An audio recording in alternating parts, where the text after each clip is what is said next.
And the last fuck you is the glob is the weakness of the last form, so I think this game was just a joke. This can't be real.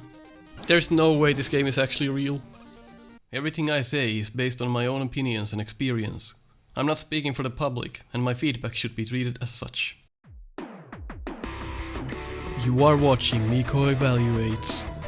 With 25 years of experience on Mega Man games, 7 years of doing the No Miss Buster Only challenge, and countless Snupster Races, as well as being the QA tester for Mega Man Unlimited, I'm here to tell you my honest opinion on different Mega Man games, so sit tight and learn. Like all the things you can find in the bathroom when you have your significant other: strawberry rubbing alcohol, cherry foot rubbing poison. What does this do? Well, it smoothens and makes your legs very silky. And I'm like, but you're constantly just walking. Who's gonna look at the bottom of your foot? Who's gonna, if you're downtown, who's gonna say, can you take your socks off? I wanna look at your feet. That doesn't happen. So why do you need this strawberry cherry foot rubbing alcohol poison thing? Is beyond me. Some things I just don't understand. But of course, we as men just don't understand these things because we're not in the meta. We cannot understand. I mean, I'm not the one who puts $500 on beauty every year. But it's like if you buy cleansing milk, the ingredients are probably not something that cleanses or something that's milk. It's probably like goat semen and urine.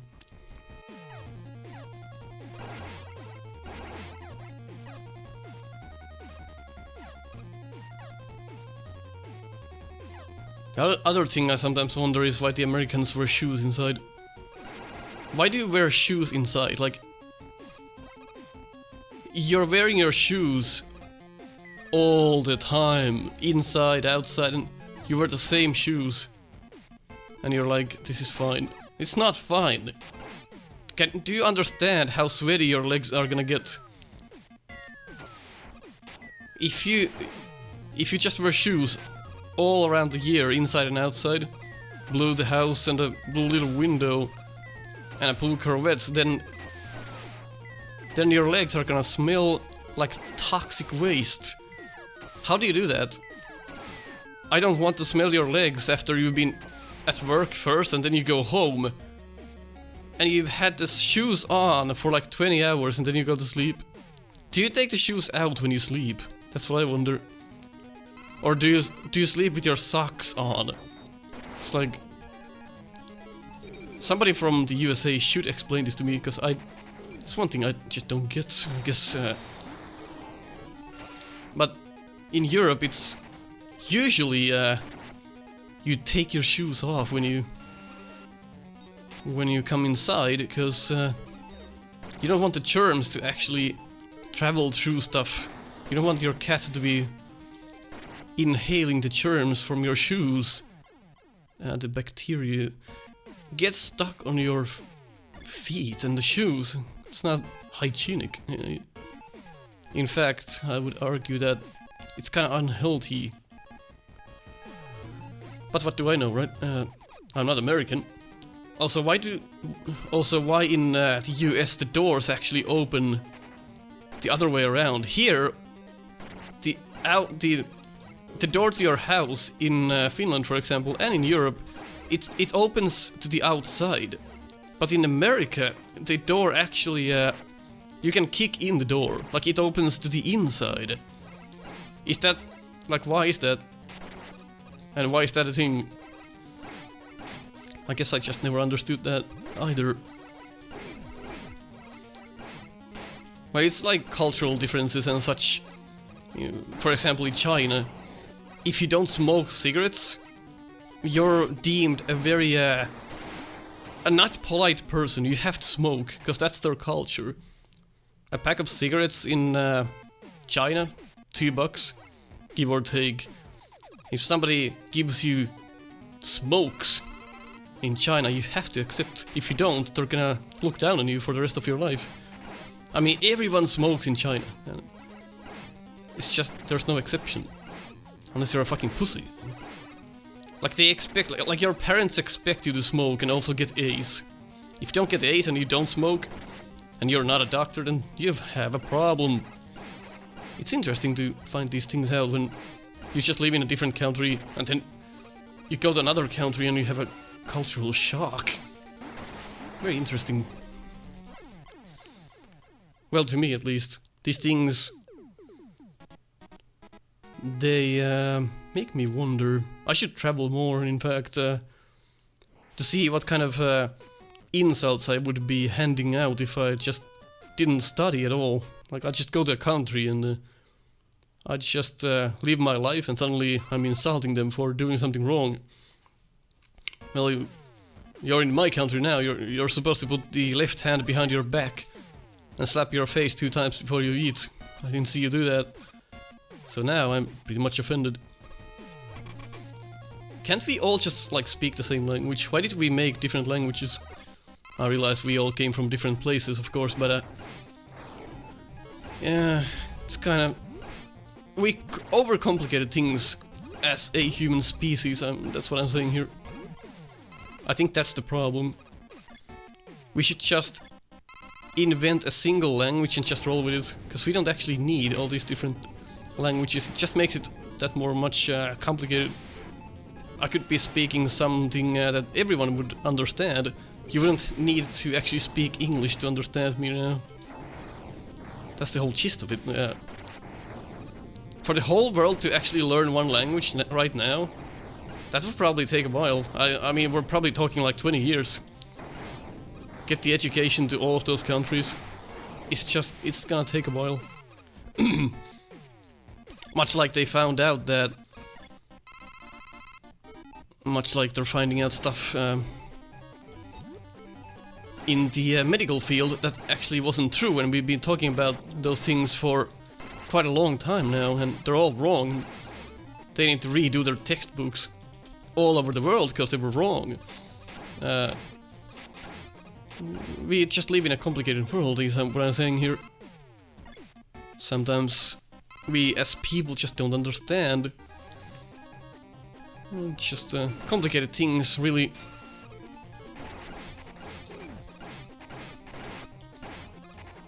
But fascinating at the same time. I mean, I've learned a lot since I was 20 years old. I mean, you just learn stuff. Which, as you get older, you begin to realize how important the psyche is and how important it is to learn stuff. But mostly, you don't need to feel sad for perhaps not doing your best at school. It's never too late to give your best. You can self-study. It doesn't take that much. Whenever you have free time and just if you're driving down the highway or whatever, and listen to an audiobook or something. That'll like freshen your mind. And I've actually myself become fond of philosophy and how we work as people, because that's very fascinating to me lately. Been following quite many people who talk about those things, and it's very intriguing. Kind of makes me want to become a psychiatrist, but I just hate people, so that's really not an option then, right? Or actually, I'm an introvert, some of you might know. An introvert doesn't necessarily mean shy, almost never does. An introvert is not shy, it's just the fact that you get trained easily. When you're around people, you get tired, and you have to reload. And that reloading happens at home when you're alone, or perhaps with your significant other. That's pretty much the gist of it. But it's interesting to see how many people think that being an introvert is being shy, which is certainly not the case. but it's often being misunderstood that way. We have a podcast up with Candy Bars, one of the other Snupsters. We talk about being an introvert. It's called Unsound Logic. It's easy to find in YouTube. If you want to hear us talk about being an introvert for an hour or so, then that might just be for you. Wow. But educating yourself is very important, I find. Because that way you can better yourself, and when you're 35 years old, you're not gonna be like, well, I wasted my time doing nothing. I just played Mega Man fan games for so long. Wasted my time.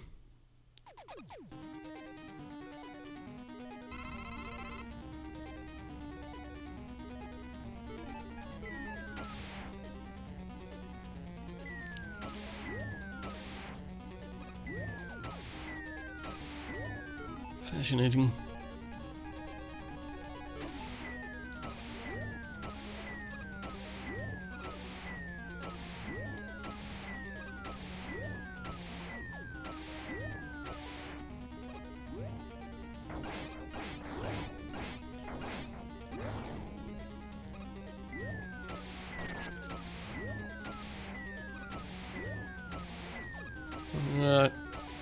For some reason I started to think about Rambo, the NES game where the last boss, you throw grenades at a helicopter. I mean, first of all, okay, he's Rambo, I get it. But you have to have an amazing eye to helicopter coordination. You also have to realize and perhaps study how fast a grenade actually explodes. You know, so when you throw it, you have to hold it in your hand for a moment. That's what I'm saying here. So Rambo had to know how fast it's gonna explode after he pulls the pin out of it. And it's very interesting to think about that. Because that's a skill. I mean, if you wanna take down a helicopter, I wouldn't necessarily try grenades first. I would maybe find something else, but then again, I can't remember what video game it was, but there was a video game where I think you'll... Oh, you're not supposed to go down there. But there was a video game, I believe, in which you kicked a helicopter. I'm not sure if that was the last boss, but if your last boss is not about you kicking down a helicopter, maybe you've done something wrong in your video game. Maybe if it's just a normal enemy and you're kicking down a helicopter as a normal enemy, maybe you've done some questionable decisions. I'm just saying. I mean, I'm not a game developer myself, but it just seems to me that you're being a little crazy there.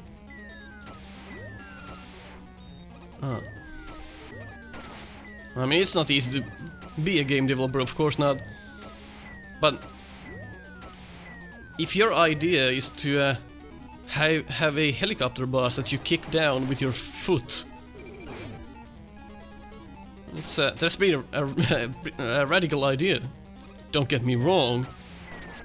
But where does this stuff come from? The NES, I think, showcased some of the weirdest AIs. Some of the weirdest bosses we've seen in video games. I mean, yeah, sure, Atari, you couldn't really tell squares from other squares. So you couldn't really tell how crazy they were. But NES got the nice graphics, you could tell what you're doing. So how did they come up with such weird ideas? And I remember in the Rambo game as well, I think you're throwing grenades at spiders and tigers or something. First of all, cool idea. I mean, you're Rambo, of course. You're gonna go and throw grenades at tigers, because that's what you do. Mainly, you're killing cops, but then, if you need to, you can kill a tiger with a grenade as well. Of course. I mean, you can't follow the movies exactly. We've had some bad examples about that. Goonies, Gremlins 2 on the NES though was a pretty cool game, and it followed the movie like to the fucking pixel. Even the cutscenes, like everything is just followed the movie very closely.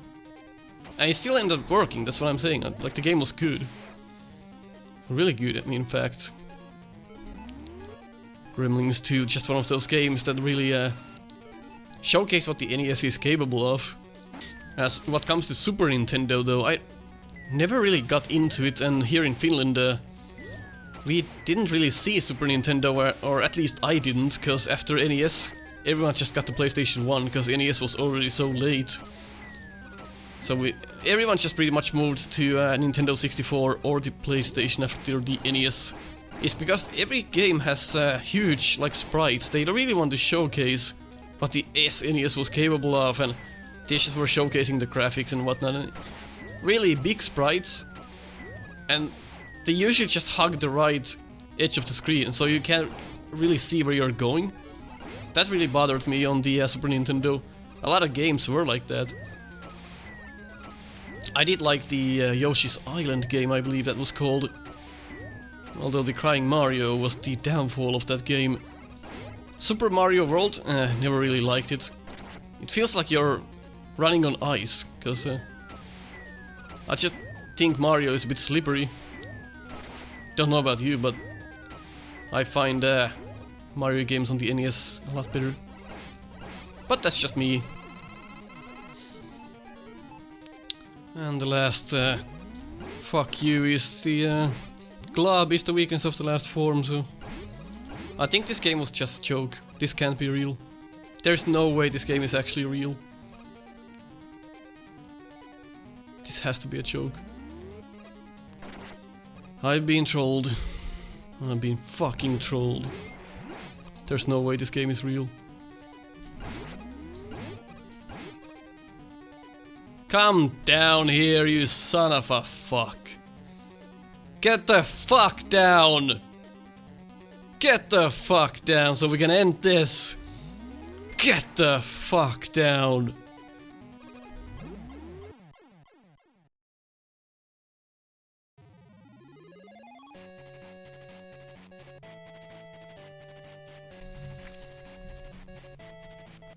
Holy...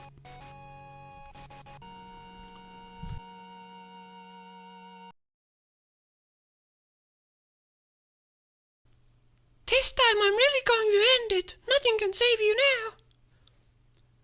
No, please, have mercy. Mega Man.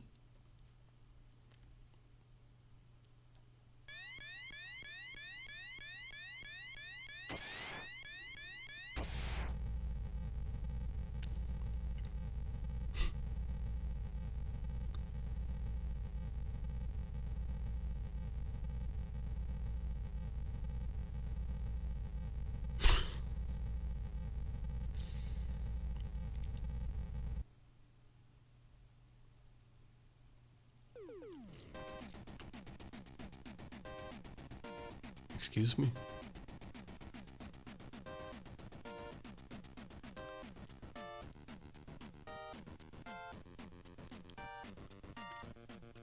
He's dead?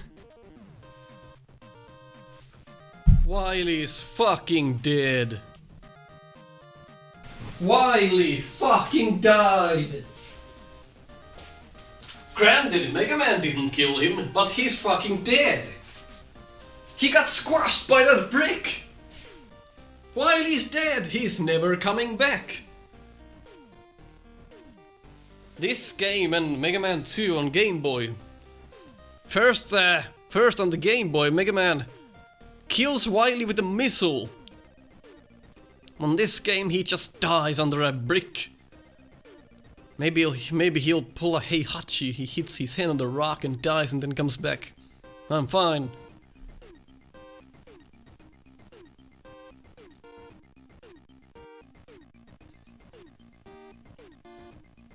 I'd put design on quotes. Who tested this game? Who the fuck tested this game? I'm sorry I didn't. I would have stopped this abomination. Health meter code. You needed...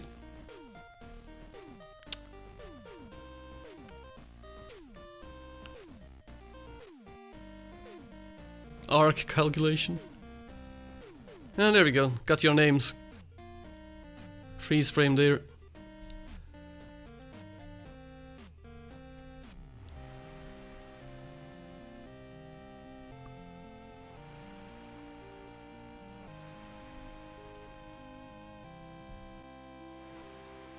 You need to check roll. Let's fucking check roll. So I don't have to ever try this again. Nice upskirt. Can I skip this? Of course not, it's probably frozen. I'll give it 10 seconds. 1, 2, 3, 4, 5, 6, 7, 8, 9, 10. Launch it again. It doesn't fucking restart itself. And why should it? I'm not being serviced here, what the fuck are you thinking?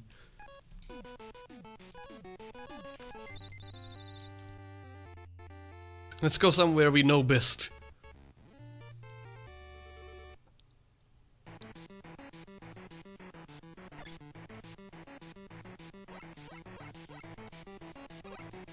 How do you dash?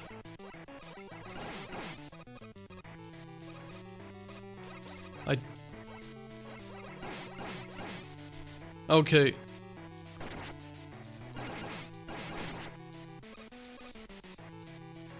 So it's just a slide.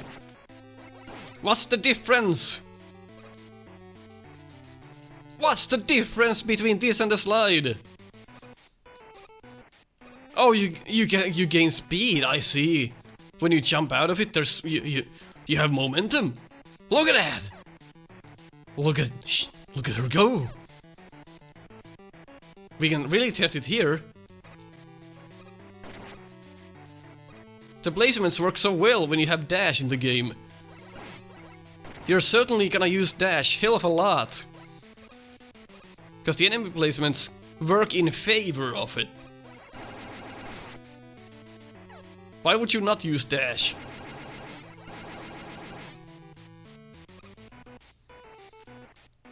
The game is just built for going fast.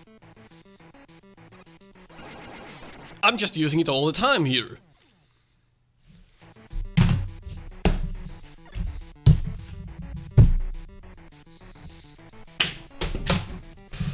That felt like making love to Jesus fucking Christ.